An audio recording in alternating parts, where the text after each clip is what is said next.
Meeting to order. It's 9 o'clock, March the 16th, 2022, and this is a meeting of the Vigo County Capital Improvement Board of Managers.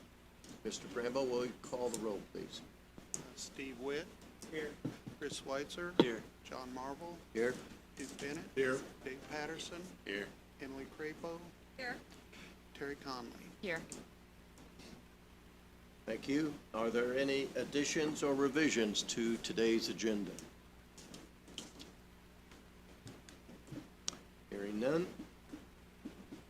I'd like a motion to approve the minutes, as everyone on the board had a chance to review the minutes. Aaron sends out very quickly after our board meeting. Thank you. Are there any revisions or corrections to the minutes? Make a motion to approve the minutes as presented. Second. The motion's been made and seconded to approve the minutes from February 16th, 2022. Mr. Bramble, we call the roll again. Okay. Steve Witt. Chris Schweitzer. Aye. We're voting on the minutes. It's a little distracting. John Marvel. Aye. Duke Bennett. Aye. Dave Patterson. Aye. Emily Crapo. Aye. Terry Conley. Aye. Did I get? Under old business, item 5.1 is an update on the construction progress. Armand Construction Services with Brian Koister. Good morning, Brian. Morning. Provide an update on construction progress. For those of you that like pictures more than listening to me talk,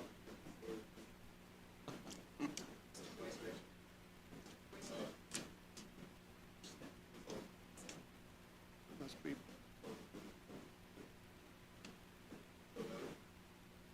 It might be dead. Justin, will you grab one of those?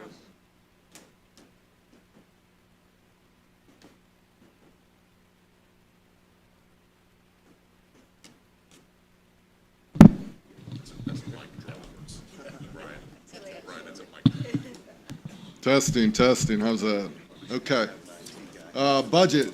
So current GMP amount is $27,210,694.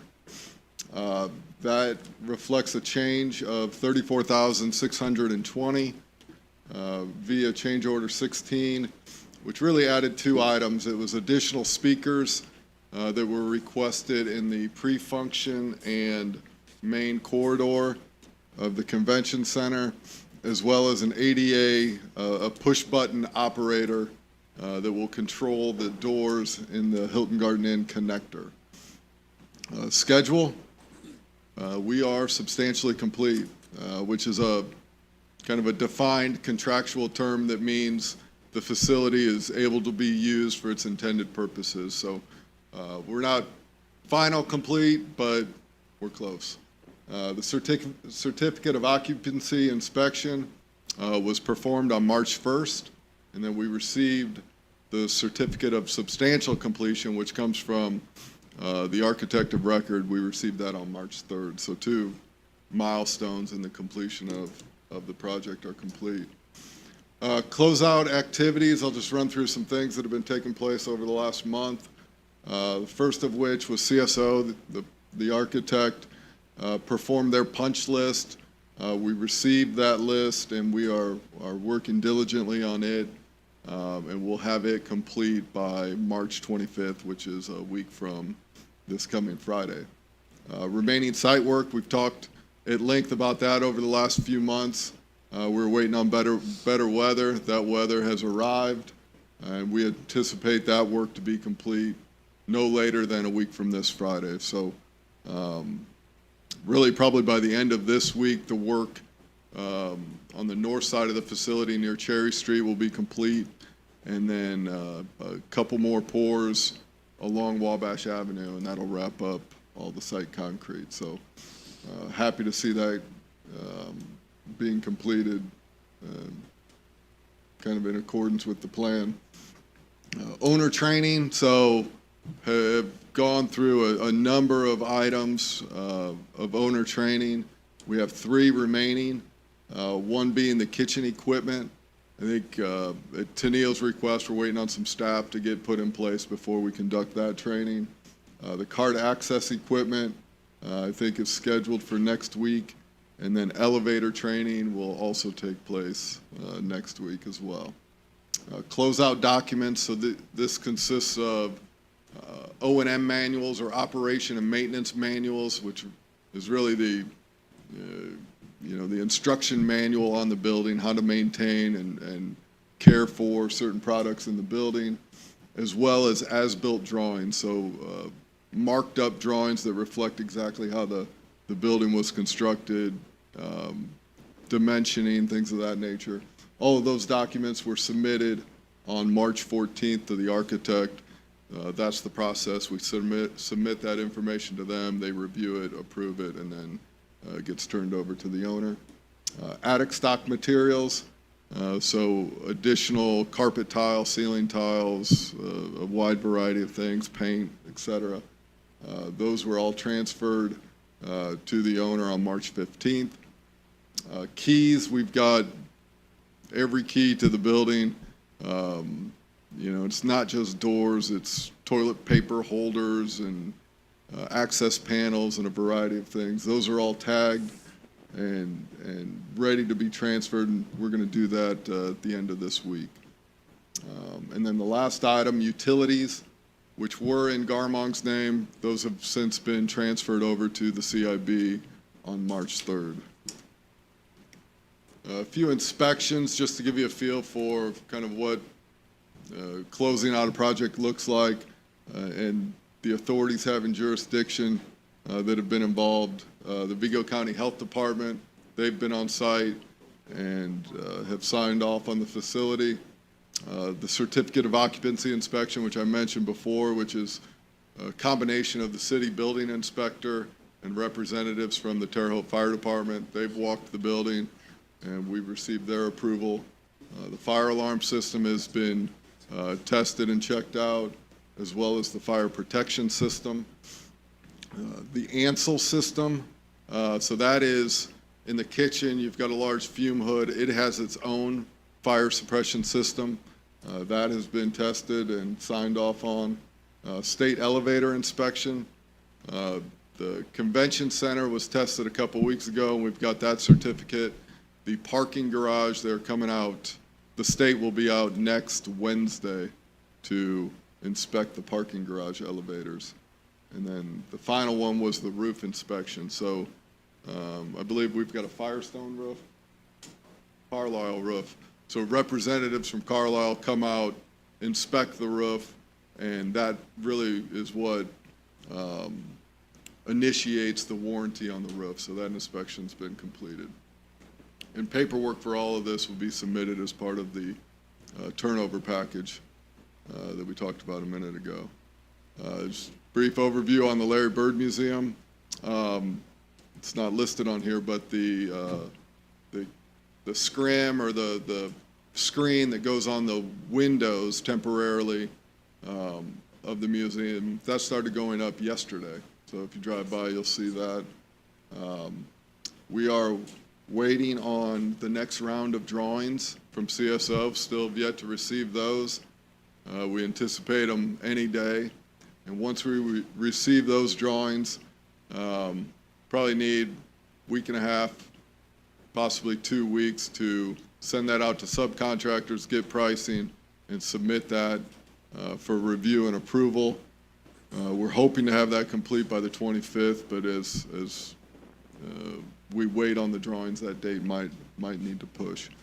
And then the last item, following owner approval of the pricing, we would anticipate construction to be somewhere in the neighborhood of 3 to 4 months.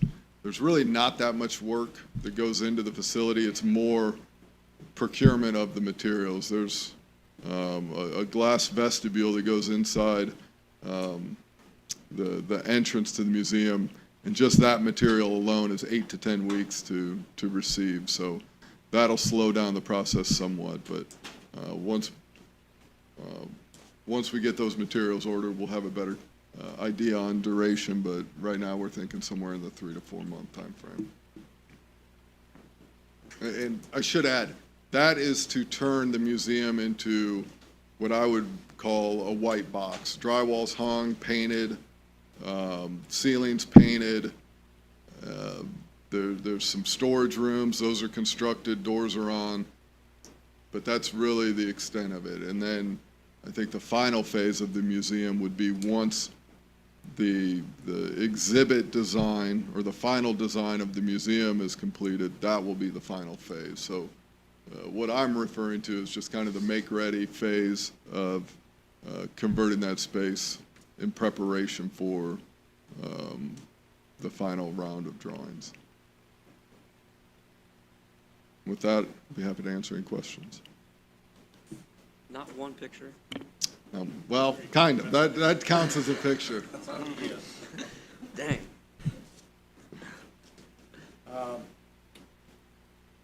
Was it Tammy that called about a rebate from Duke Energy for lights?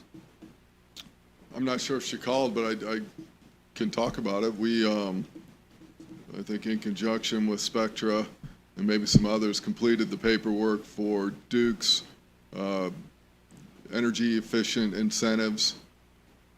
17? I want to say $17,000 rebate, but don't quote me, Howard. I'm not sure of that, but it's somewhere in that neighborhood.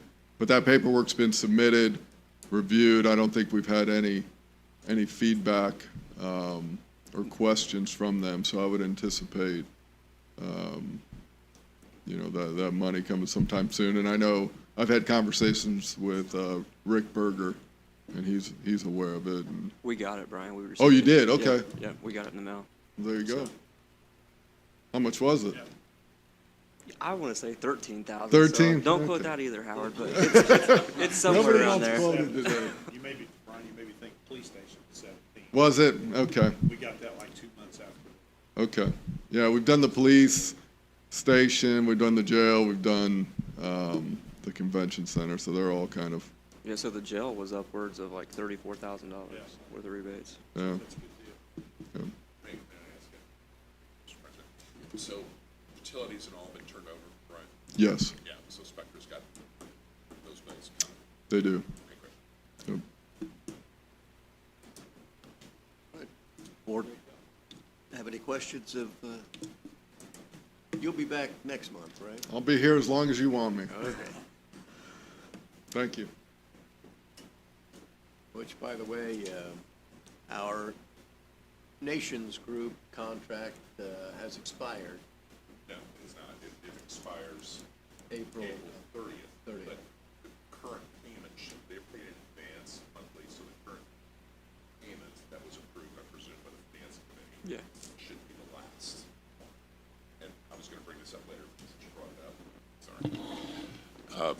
We weren't, did remind Nations Group about this this week, and John Rollins could not be here today. I hope he'll be here next month, just to give you an update on where they are. Chris Nations emailed back and indicated that despite their contract being up at the end of April, though they're on board to help with whatever, not like you won't ever see them again, according to Chris. So he hopes to be back here in July or August, just to visit and maybe get an attaboy or something like that, or whatever you want to say to him. Board have any questions of Brian? Hearing none, let's move on to item 5.2 under old business, an update on the convention center management with Tennille. There she is. Good morning, Tennille. Good morning. How is everyone? All right, so I put a packet in front of everyone. I won't go word for word through everything, but just kind of hit on some highlights. Joy, do you Yes. have pictures in here? I do, but unfortunately, they're black and white because we can't get our printers to work, so I had to print them from home. Grand opening, so updates on our public opening. That event is Saturday, April 9th. Hours will be from 10 a.m. to 1 p.m. We have sent out some flyers and information through, the chamber's been really great with helping us push, a lot of stuff for the opening. So we are selling booths for a small business expo that will take place inside the facility to be able to show off, what we can do in terms of a trade show or a small consumer show. So we are selling booths for that. We have the national anthem will be sung by local artist Abby Scott. So she's really excited about being at the facility, and I don't know her, but I know that she has a following. So I've heard her music, so she is very good. We will have we'll have food sampling for folks who come and attend. The street permit, the closure for the street that permit was approved, so we will have activities outside that day. The Children's Museum will have activities outside as well. We will get some tents. So we've got a local company that I think that is looking at donating some tents in case of inclement weather. We have basketball hoops that have been donated for that day for kids to play. And I believe we have a commitment from ISU basketball, could be men and or women, who are coming over to play ball, with the kids while they're, out there as well. Police department's going to have the K9 unit and K9 unit and SRT vehicles on site as well. Our celebration dinner is going to be taking place on April 23rd. That is going to be publicly pushed out. We've got some posts on social media right now, but it's going to be publicly pushed out, on Friday. So we will be selling tickets to this event. We have Channel 2's anchorwoman, Dana Winklepleck, will be the MC for that event. This will be a red carpet style event with a nice upscale formal plated dinner. Each guest will get a drink ticket as well, and we'll have a professional photographer that is there to do, photos as people come in. They can get couples photos or individual photos or group photos so that they can go back and retrieve those online and print those off. Tickets to that event will be $50 per person or $4.50 for a table of 10. So this is a great opportunity for someone who is with an organization or a company that wants to do a reserve table as, for their organization and bring their group together. It's a great opportunity for that. I put in here just a little bit of a corporate update. This past summer, our company, Global Spectrum, which we do business as Spectra Venue Management, recently merged this past summer with Oakview Group, which is another venue management facility. They do a lot of arenas, and so our company merged with them, and so now it's encompasses not just arenas. We do arenas, convention centers, fairgrounds, theaters. They were solely kind of more of an arena complex, and so they merged together, and so now it's kind of encompassing more types of venues and larger venues.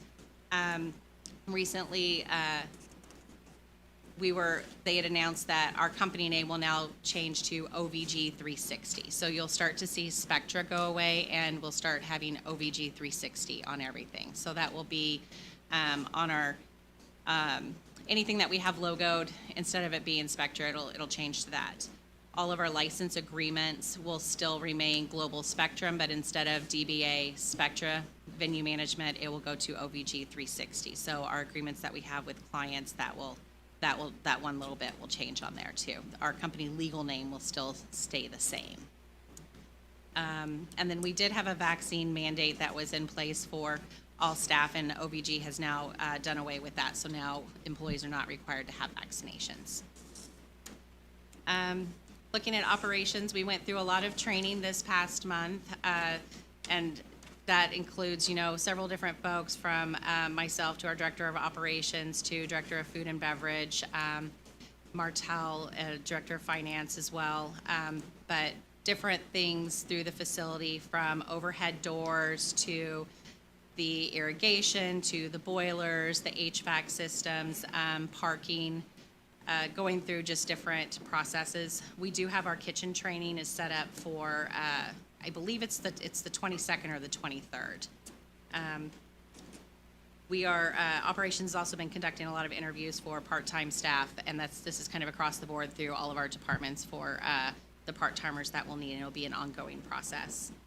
And then we've been finishing up, a lot of the FF&E, the small wares purchases, all the extra little things that need to be purchased. So Neil, will all that be in time before the grand opening? So we have some things that have been back ordered, and I am looking at trying to find some rentals of a couple items that we won't have in time. But most of the big things are here. I do have a couple things I have concerns about. John Rollins is trying to locate like we need larger hot boxes, because the small ones that we have, some of those are going back, and we need to get larger ones to be able to fulfill the needs of the amount of people that we will have, for dinner functions. So we're looking at getting some rental ones because our replacement boxes won't be here till the middle of May, which is after some of our big events. So that's one that, I have some concerns about. We're trying to make calls and trying to find out who we could potentially rent some boxes from. And then I think some smaller tables, cocktail tables, things like that won't be here for those big events, that we can rent those locally. And then pretty much like everything else that will be trickling in, it's not things that most people will see. It's not the priority items. So I think we're in good shape.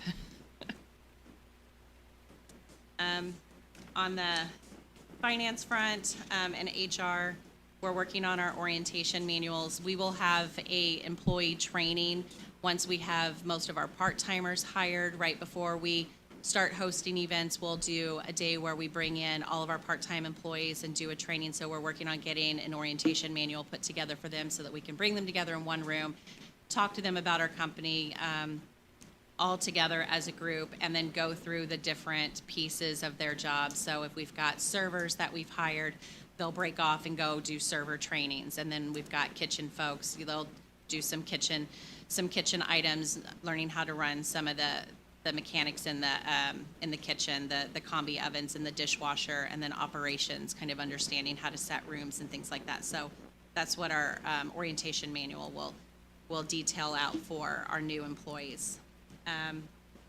We're continually posting positions for the facility.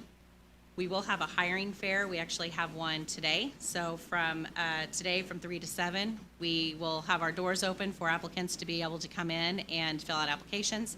And then we will be doing that again on Saturday, this Saturday from 10 to 1 p.m. So we have an ad running on the radio. We've got a lot of Facebook posts. We've got an ad in the Tribune. Just really trying to get folks to come in, if they're looking for part-time work, come in and apply. They'll be able to talk with us directly, get on-the-spot interviews, go through the whole process so that we can get folks lined up and ready to start working the beginning of April. Positions that have recently been filled. We did hire a part-time sous chef. We had a gentleman who had applied for our executive chef position, and then he decided that he wanted to be more of the support role. And so we are going to utilize him as a part-time sous. And so he was actually here this past weekend helping us do inventory. So I think he's very excited about starting work in April. We have a part-time maintenance technician that has been filled, and then our full-time operations manager has been filled as well. We are still interviewing for our executive chef. Today we actually have a third interview with someone, with a local candidate. So that's looking really positive. We have a banquet manager position that we are still interviewing for, marketing and administrative assistant. Then we've got all of our part-time positions that are like line cooks, kitchen stewards, banquet servers, and such. We received our liquor license. So yesterday we had that final approval on our liquor license, so that's good. So we'll be placing our first liquor order so we can get just that basic stock going. Been going through and procuring all the rest of the FF&E and small wares, which we started that in February for all the other items where we kind of took over, the stuff that Nations Group was doing, and then some of that has trickled into March. So next month you'll see a lot of the invoices on those items. And just continuing to conduct interviews in that department. Our health department permit was also approved, so the kitchen can actually operate as well. Moving on to sales and marketing. There's lots of sales and marketing going on. So I don't want to go through all of it, but there's quite a bit. But you can go through here and you can see all the advertising that we're doing, and digital initiatives. We've been active with the chamber, and attending, you know, as many meetings as we can, so that we understand what's going on with the community. Pam's done a really great job overseeing sales and marketing. She's very involved in the marketing, and then once we can get our marketing / administrative assistant hired, then we can move some marketing over to that person, and Pam can focus a little bit more on sales. Right now, we've had a lot of stuff with the grand opening that she's been working on. We've had a lot of site tours taking place, so you can see the list of folks that have come through the past month on site tours.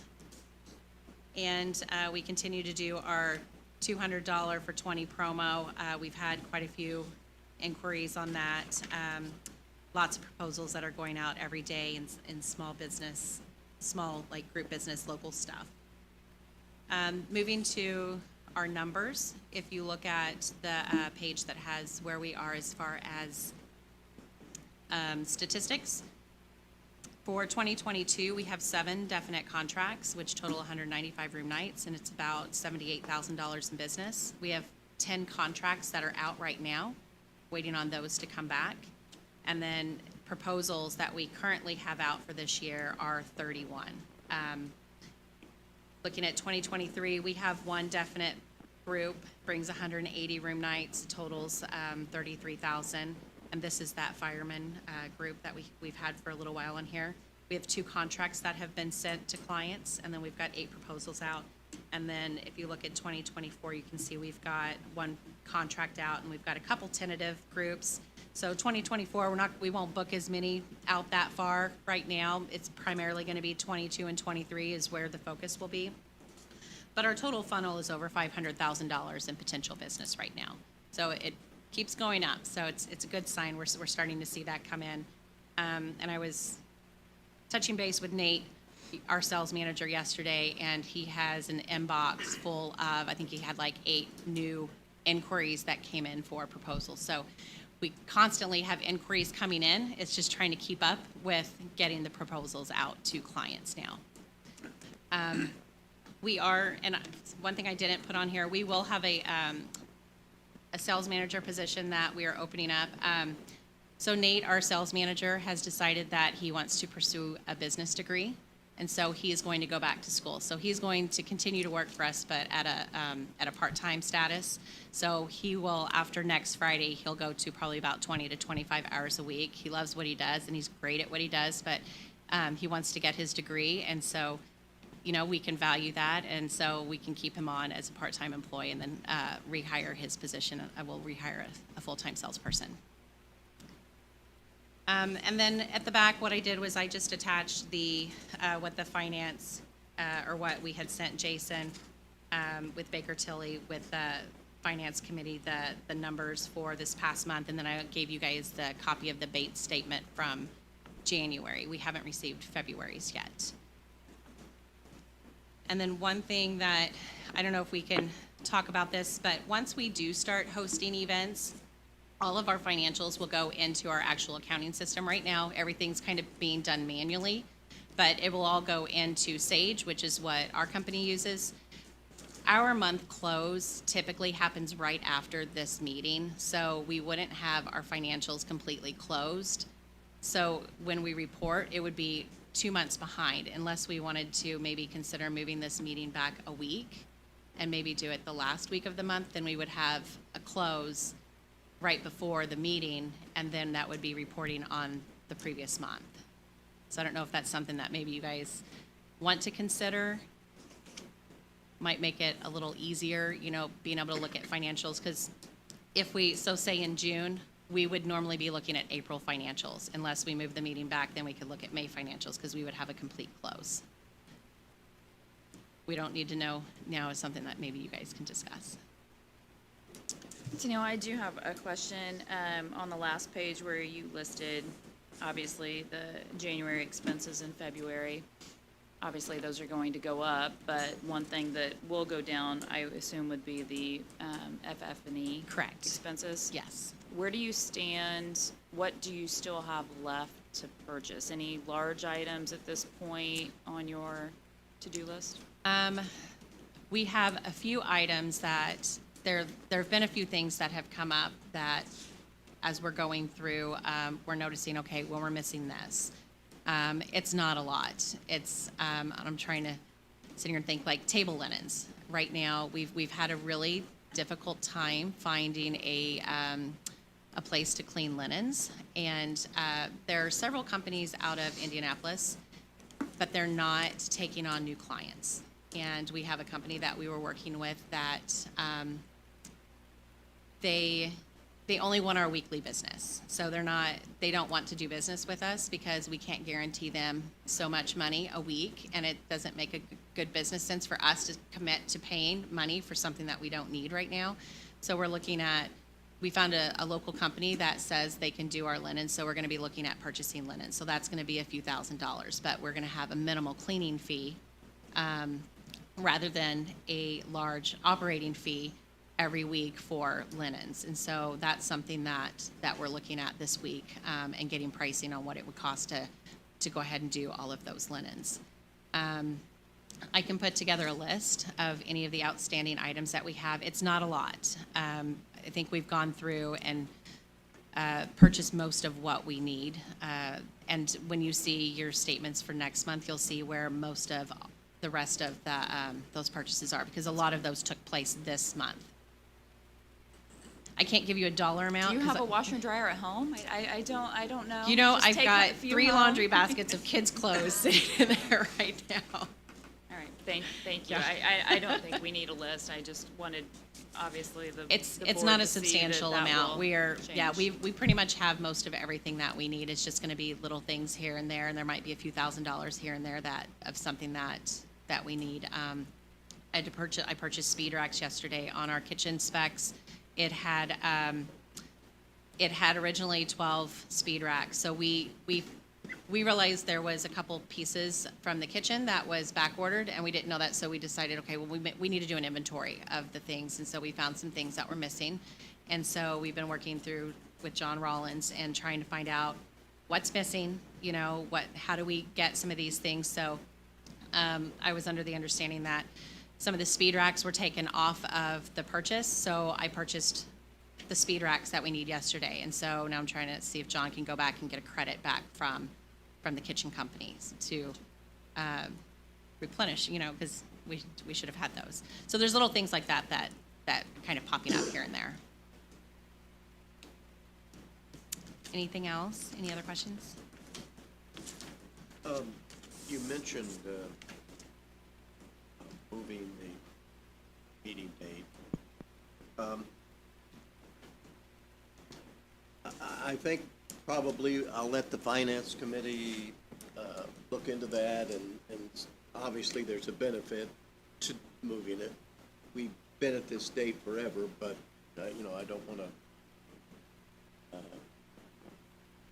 stay on tradition just because we had this meeting date forever. But if Chris and the finance committee could get with you and Sure.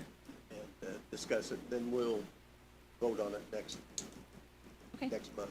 Yeah, absolutely. Tennille, what do you see as a good date? Like the last Wednesday of the month, or I mean, first of the month? I think that's fine. Right now, we don't have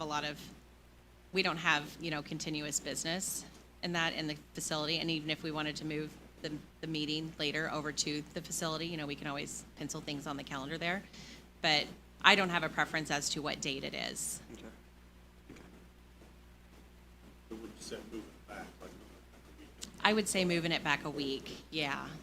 I think like next month, if we were operating next month, we would fall on our close date. But if it was back, but some weeks, it's a week early. So pushing it back a week, I think, would keep it pretty safe.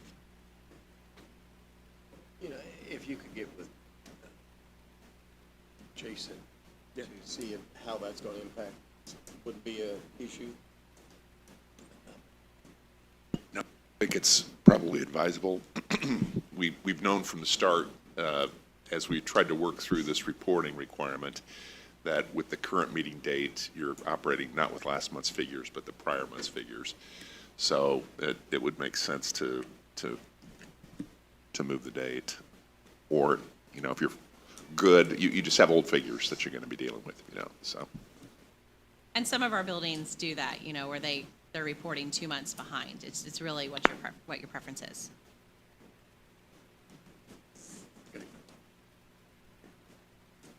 Right. Okay? Thank you very much.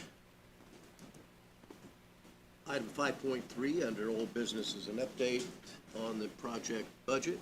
Jason Simler with Baker Tilly. Morning, Jason. Morning. Sorry, Chris, I'm a true accountant, so I don't have any pictures. It's all numbers. But you should have received yesterday an updated schedule showing the budgeted to actual expenses. Not really too much to report there, not much to change. We have been working with Spectra and Nations Group, and as you've already heard, they're very busy, been kind of fine-tuning and purchasing the FF&E. So that has changed a little bit. If you kind of look at the middle of the page, we are kind of the current contract cost. We are now at our adjusted budget, the $1,468,000. Prior months, we were showing slightly being under the budget, but based upon some additional needs and getting more current costs, we're at that amount. And we did slightly change the FF&E below the budget line. I think we were like $113,000 last month. We're now at $117,000 for some of those additional expenses, but not too much of a change there. You can see the unallocated expenses of $117,000 still for the overall budget. So again, under budget. And then you can see some of the unbudgeted expenses down below, $161,000 that have, or $278,000 total. We spent $103,000 to date of that, and that is as of last month's meeting. So talking about the FF&E, you can see those line items there, and then the $117,000. I imagine after what the board approved today, you'll see less remaining next month. And then as we get closer to the opening, that will hopefully be zero. So again, if you look at the bottom right-hand corner, the $4,569,000, that's the remaining to be funded from the budget and the unbudgeted items. And that flows through to the cash flow schedule that I also send you each month. So all these expenses are included in that schedule, showing that they can be funded from current food and beverage that's coming in.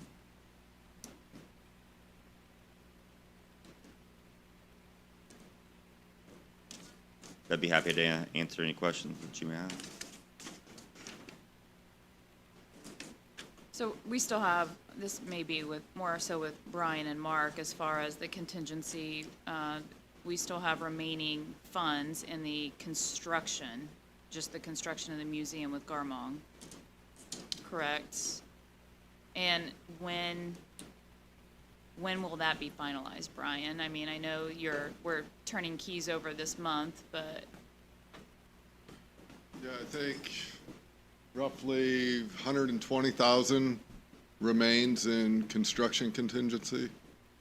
So, really, we won't do a final reconciliation of the project until the museum's done, just because we really need all, material tickets and invoices to be in to where we can kind of draw a line and say, okay, here's the total cost, here's what the GMP was, subtract one from the other, and that's the remaining balance, and that becomes our total amount to be paid, and the difference reverts back to the owner. So kind of a long-winded answer to your question, but as of today, I think there's about 120,000 remaining in contingency. Plus, when we do this final reconciliation, that number's likely to grow. Not the contingency, but we're trending under budget in terms of overall costs. I can't give you an exact number today, but that difference is likely to grow, as long as you don't change a bunch of things. That's my caveat to that. And when you say that when the museum's done, do you mean that 3 to 4 months when that shell is done? And Okay, It really is. There's no other way to kind of isolate it and close the one out without the other. It's all under one contract. But I would tell you that the museum is a relatively small amount, and as, you know, here in the next month to 2 months, I think we'll be able to forecast what that, you know, maybe an anticipated final GMP amount might be, so we can start kind of inching our way towards where we think it's going to be, because I think the museum piece will be easily identifiable, as opposed to the project as a whole. So I think we can start forecasting that number here relatively soon and not have to wait until, you know, 5-6 months from now to give you a final number.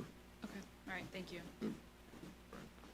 We did try to put, if you look at that cash flow or the budget actual schedule, if you look at footnote number 2, it's about $126,000 of construction contingencies and allowances.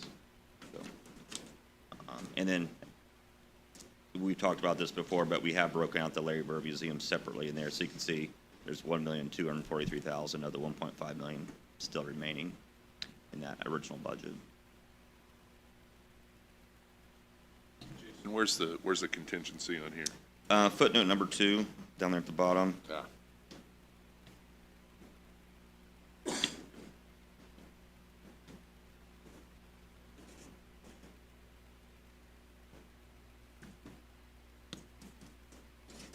If there's no questions on the budget, just a little update on the food beverage that's coming in the first 3 months of last year. You received $582,000. The first 3 months of this year, you received over $711,000. So just in the first 3 months, it's about a 22% increase. So revenues are trending well.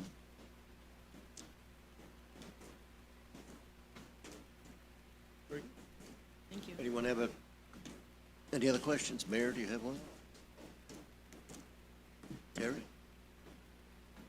Thanks. All right, thank you, Jason. Item 5.4, the update on equipment purchase and project closeout. The Nations Group, obviously, they're not here today. We'll get it next month. 5.5, an update on the Larry Bird Museum. Yes, the museum committee met last week, looking at just trying to pinpoint 3 or 4 items to focus on, very much so needing to get the collection items narrowed down to approximately 75 for our design company for Hilferty, as well as having Hilferty provide us a itemized construction budget to show more of a breakdown on the exhibits and where we stand on our budget. I did reach out to Mark at Garmong regarding the flooring to get an update. There was some changes to the flooring, so there are still several options there for the flooring.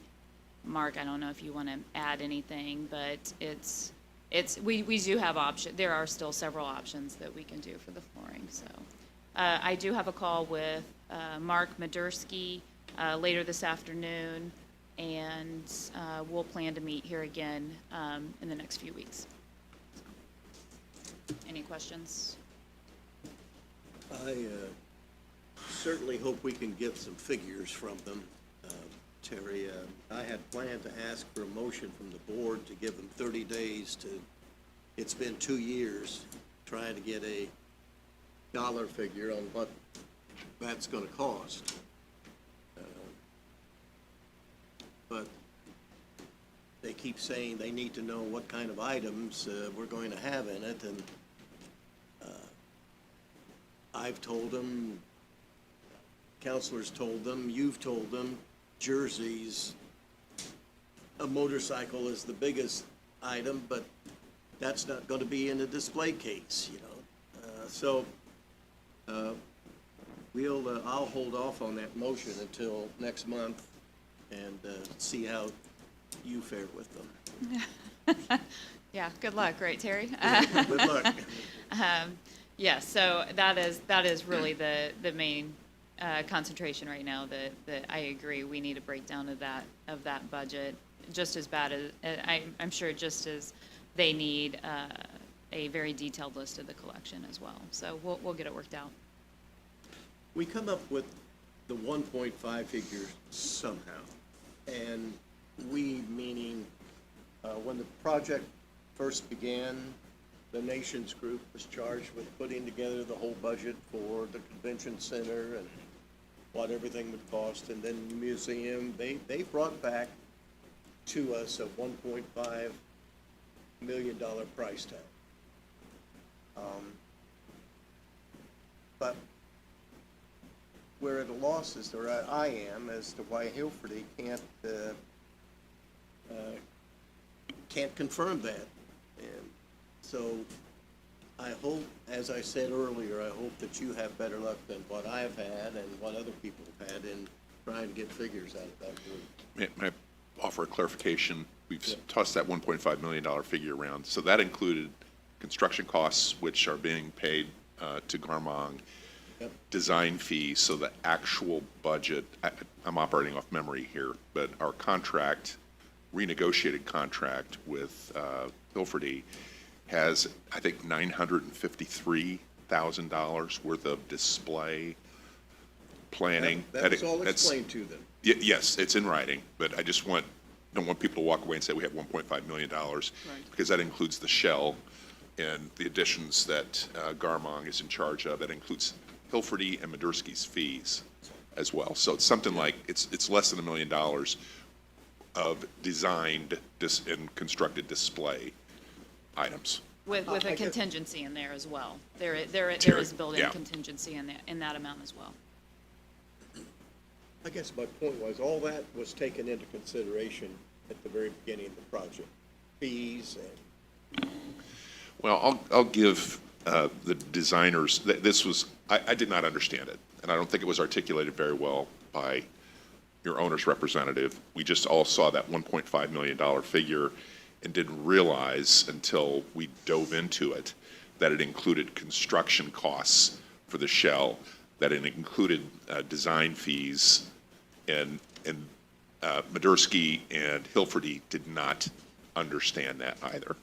So I'm not here to defend them. I'm just saying I don't blame them for having the wrong impression, because it was never articulated until we dove into it.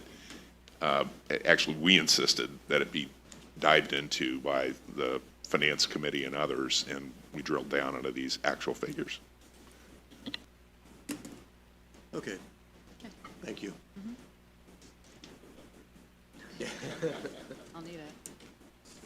Item 5.6 under old business is an update on promotional matters with RJL Solutions. I think that's been covered, although, no. Okay, sure, please.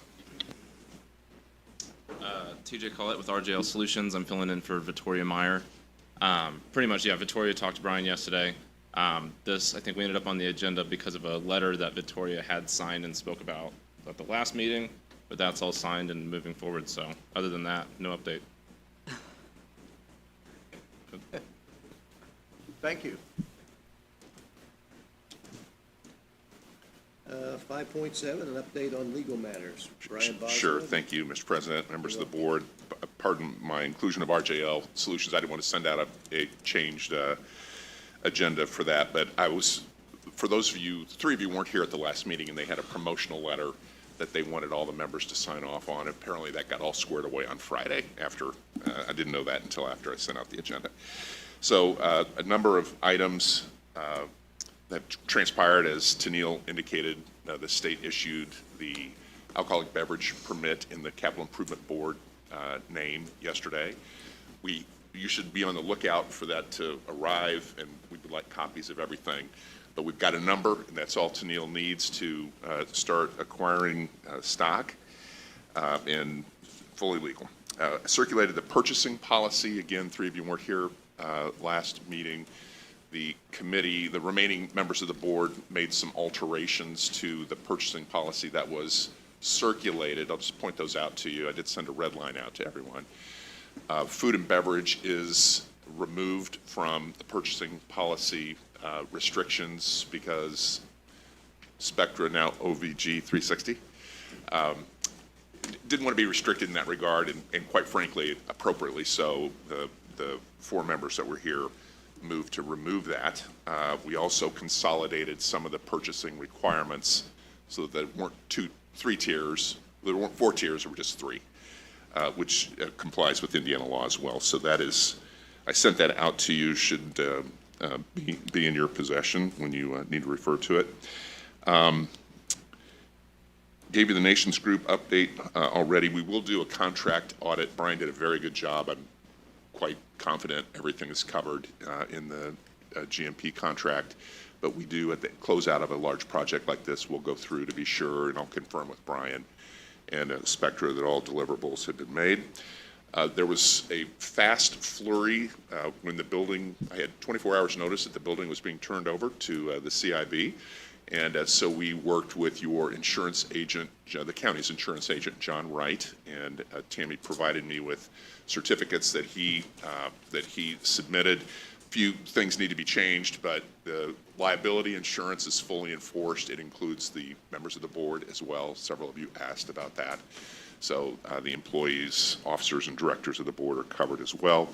We do want an excess alcoholic beverage coverage.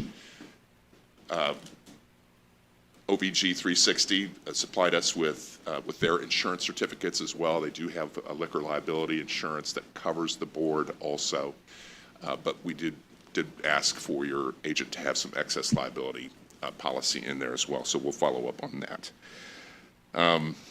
We have done a couple of trademark issues. We are in the process of trademarking your logo with the state, not with the federal authorities. It's cheaper. And also reserved the name with the Secretary of State, the Larry Bird Museum. We don't have the right to that name at this point, but no one else will get the right over us. And I anticipate that the museum circulated a draft loan agreement, which we had been asked to put together a couple of months ago with the materials I sent to you. I've presumed, and this is going to be up to the board, that'll be it'll be the Vigo County Capital Improvement Board of Managers, DBA, doing business as the Larry Bird Museum. And I think we sort of concluded that was best for insurance, for liability purposes, and costs. So we did circulate the draft loan agreement that we had worked with Mark Madursky on in January, circulated that yesterday for the committee's consideration.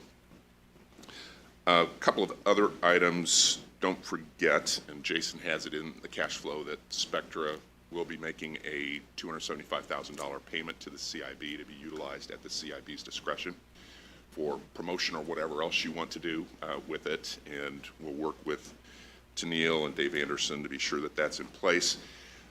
One question is I did ask Tennille to begin circulating her reports prior to the meeting, and maybe to a slightly larger group than just the members, so that we all have those in advance and you get a chance to review them, and she attempted to do that yesterday. Is the reporting for the Finance Committee, is this adequate? Is that what you would like to have? Because we're kind of holding on the amendment to their management agreement because we want to attach the form, the management agreement amendment. We want to attach the form of reporting to that. So Yeah, I think that's fair. You I mean, think- what they've sent is. I think it's a, Yeah. Are you referring Yeah. to this? yes. And that's adequate for the Finance Committee's purposes. Yeah. Okay. So we'll move on making that happen. And that is my update, Mr. President. Thank you. Oh, I have one other, I'm sorry. So I do want to give you a reminder on committees. If there is an official committee meeting that, and the board has 4 official committees: Finance Committee, Executive Committee, Museum Committee, and I think we call it Special Projects. It's like New Projects Committee. If there is an official committee meeting at which each of those have 3 board members on them, and they can have all kinds of ex officio and advisory folks, consultants, and all of that. Each of those have 3, with the exception of the museum committee, which has 4 individuals on it. If there is a meeting that contains a quorum of those individuals, then we need to comply with the open door law by giving notice. And it's 48 hours notice, and it had to be published in the paper. Tammy and Chris and others very helpfully get those to the IT folks and get it posted on the website. So for the museum committee, if there are 2 CIB members at a meeting, no notice necessary, or invited to a meeting. If there are 3, have to have notice. For all the other committees, if there are 2 CIB members present or invited to the meeting, then we just need to give notice. It's only a big deal because a local public body was recently cited by the access counselor on this as a violation. So just want to be sure everybody's in good shape. We're happy to facilitate forms, whatever you need, and it's quite easy to do, so just give us a buzz. Thank you. Any questions, Mr. Bosman? I just have one. As we're wrapping up construction and trying to finalize budgeting, do we have any outstanding? I know we've asked before about easements. Is there anything still out there regarding easements? Yes, there are. We have easement agreements that are in the possession of the attorney for Fontanet. And everyone's known these things need to take place. We've also have one with Hilton Garden Inn that both of which are in their possession. It's somewhat of a technicality because there are easements that have been recorded, but it was discovered that an easement, the primary easement, was recorded 2 minutes after the deed transferring the property was recorded. So technically, the Holman company that granted the easement did not have the authority to do so back in 2014, 2 minutes after they had deeded the property away. So it was a recording error. It's not critical, but we do need to get it squared away. So we're on it. Is the Hilton Garden Inn, is that a utility easement? So you have an easement, an access easement and a utility easement. It runs through the Hilton Garden Inn north parking lot, about 15 feet in the parking lot, so inside the parking lot. So sometime since 2008, when that original easement was recorded, maybe 7, the drive, the alleyway and drive was moved 10 or 15 feet south. So yeah, you can access right through their parking lot, go over the curbs, run over a couple of curb stops. No one's raised the issue. I'm probably the only one that knows it other than you and the 2 people that are watching on YouTube now, according to Jim.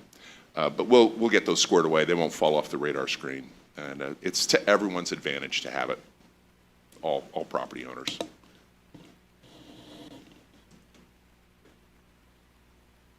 Anything else? Thank you. Under item number 6.1, new business, I should have said this at the beginning. Tim Drake from a new venue in town called The Mill is here today with his wife and would like to address the board. Is that okay to add it? Okay. Hi, everybody. Tim Drake with Mill. I'm assuming 10 o'clock's probably our cutoff, so try to, 11, 12. 11, 12. When's lunch? Yeah. But I'm here today to talk about the possibility of, creating a public-private partnership and also arts and entertainment district there at our property. I'll kind of jump straight into it. Our vision is to create a robust arts and entertainment district that serves both our guests and our surrounding community. Historically, entertainment districts have positively impacted the cities with which they reside through local job and business development. Just as importantly, high-quality entertainment plays a crucial role in attracting tourism and business-related events such as conventions. These opportunities, among others, fuel our desire to be a cornerstone in the economic landscape.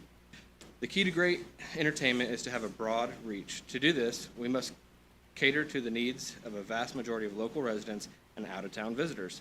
Our goal is to develop a community space that can offer both family-friendly entertainment and high-energy adult nightlife. Looking even further into the local demographics, we believe we have an amazing colleges in this town. Why not give those students another opportunity to not only be entertained, but to further endear them to Terre Haute and help them call this place home after they graduate? Terre Haute is a strong, proud city with big plans. We want to do our part to help the city continue to evolve and grow. Going beyond creating jobs, working with local businesses, and attracting visitors, we want to be actively involved in helping raise awareness for the business and corporations looking for space to grow or searching for new headquarters. This coincides with our goal to partner with other established and future local attractions to ensure we are aligned for the greater good of the community and make Terre Haute a destination city. Currently on giving back, the Mill is currently in the process of creating a non-for-profit arm aimed at developing music education and programs for local students. We want to work with schools and other organizations to help provide unique opportunities for kids to learn about different avenues within the music and entertainment industry. We also want to collaborate with local schools and organizations and charities by taking advantage of our unique facility we have to offer. Last year was pretty tough coming out of COVID. It was definitely a shock for us as it was for everybody, but I think we did fantastic. We roughly had 35,000 visitors that came to our property. This year, as we're booking our shows and opening up, we're projecting we'll probably be in the ballpark of about 65,000. We are currently under contract with Hanna Construction to build our permanent rooftop on our stage. It is not the biggest, it is not the best, but we are building it very robust. We'll be able to put 180,000 pounds from that ceiling. So pretty much any national touring act will be able to accommodate. With that said, we've invested over $1 million of our personal finance into this property, and we're seeing that the music venue is completely within our realm to continue to develop and grow that. But as we look forward down the road, the development and attraction of other attractions to the property, we're going to need to probably look for exterior help to help finance that and create a true path and vision to what to do. We've had a lot of big companies reach out that want to be on the property, to be involved there. I think that's one of the reasons of maybe to look at the possibilities of creating an arts and entertainment district. One thing that we have to work out probably is the infrastructure to allow for some of these bigger restaurants and nightclubs and things like that. Also, we're very fine on using a grass parking lot and whatnot, but to develop some of the other items that may come to the property, we're going to have to possibly look at a shared, permanent paved parking lot. So kind of with that, we want to just see if there's any opportunity to work with the CIB to help find some financing or some initiatives to help us kind of conquer some of those goals. We gave you a packet there with some ideas, some really big visions. I understand some of those things are completely off the wall, but it's a starting point, and wondering if we can work together to create something where I really think it's going to be like a starting block for the whole riverfront development. We're ready to go. Liquor license is there. Zoning is pretty much there. Didn't know if the CIB has the capabilities of being able to help. We are private. I understand that. It is, with our lease, it's difficult because county-owned property in the city, we're putting leasehold improvements. You know, when we're going through the banks and whatnot and working with some other financial institutes, it's tough for them to keep lending on property that we lease. So with that said, just could you advise me and our group if there's any way we can possibly work together moving forward? Well, I think maybe that would fall under new projects, and we'll let that committee take a look at it? There's a variety of ways to approach this. I think it's good that you're sharing your thoughts and moving into some public-private partnership kind of a thing to grow this. It's awesome. There's probably some county involvement, some city involvement, some potential CIB involvement, so it's kind of a lot of moving pieces. So from this perspective, I'd be happy that I'm the chairman of that committee and happy to entertain that and start that conversation. Okay. I'll say too, as county commissioner, I understand it's difficult because you lease the land, so maybe I can start that conversation of, you know, the county is never going to build something there. I mean, it's just obvious. So let me try to find some ways where you can just, that property be yours instead of a lease. As you might remember, Tim, when I was a commissioner, the three commissioners back then were all excited about your project, and but it's grown beyond our imagination with that many people and the entertainment that you provided down there. And I saw you were having a pretty good entertainer coming into town. Oh, multiple. Yeah, national touring acts. Yeah. I mean, that's pretty neat. Very good, very good. Well, I hope that we can work with you and take the mayor's advice and get with him and the new project committee, and they can bring it to us. Okay. Mr. President, can I add just a couple of thoughts Sure. for the committee members? First of all, I had a great conversation with Tim. I can see why people are excited about his, he's excited and everybody's excited. So the Capital Improvement Board has very broad authority to invest in projects.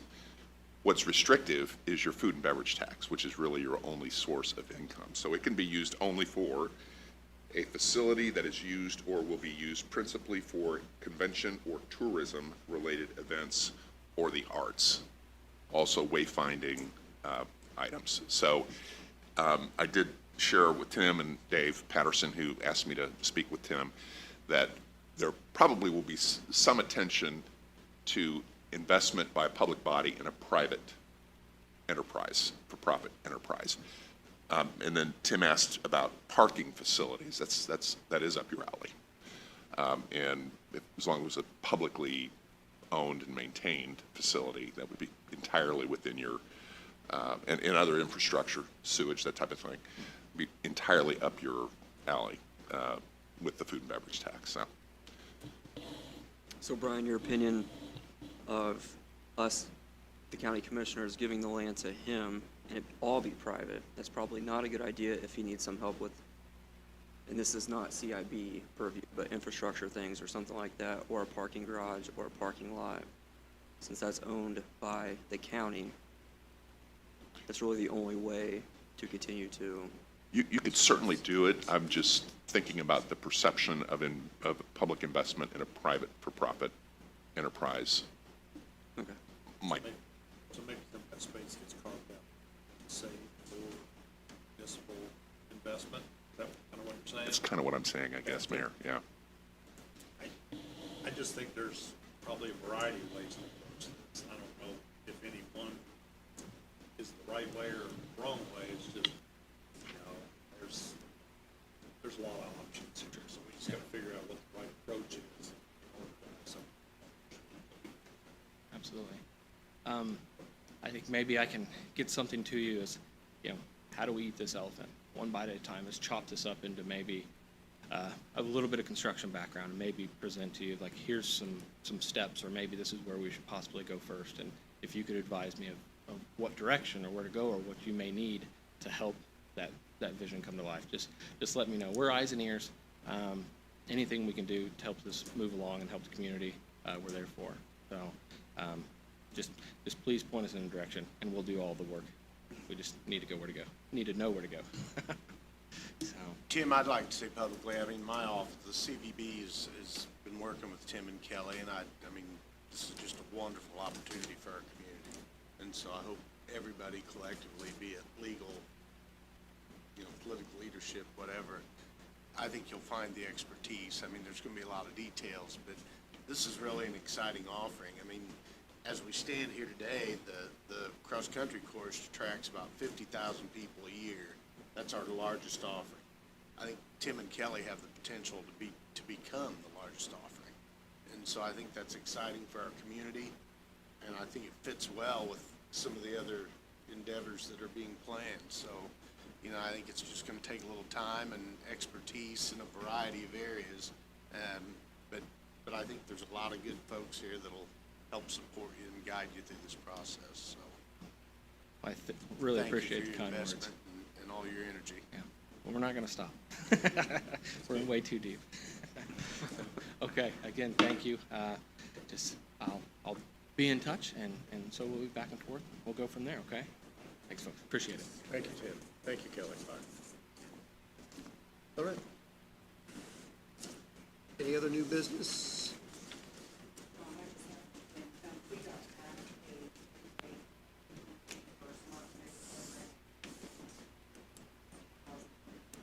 Jeez, we were way off. Man. Typical government think high. Thank you. That's good news. I've got one. So, Yes. back in October, I don't remember which month, we approved the funding for some wayfinding.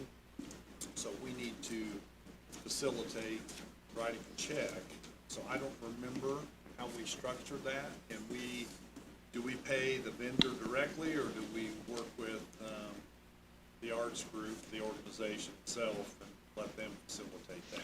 Do you remember the details? I don't remember the details. My recollection is, Mayor, that you approved the Finance Committee to deal directly with the vendor pursuant to a contract approved by the president.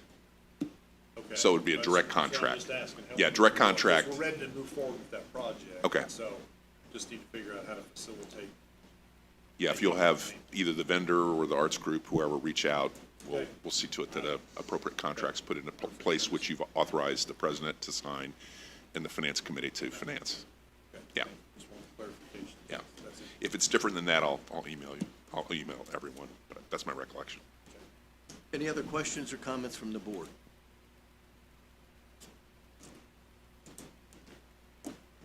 All right, our next regular board meeting, and Howard, you might write this down, will be April the 20th, and we're going to have it at the convention center in the boardroom upstairs, on the second floor.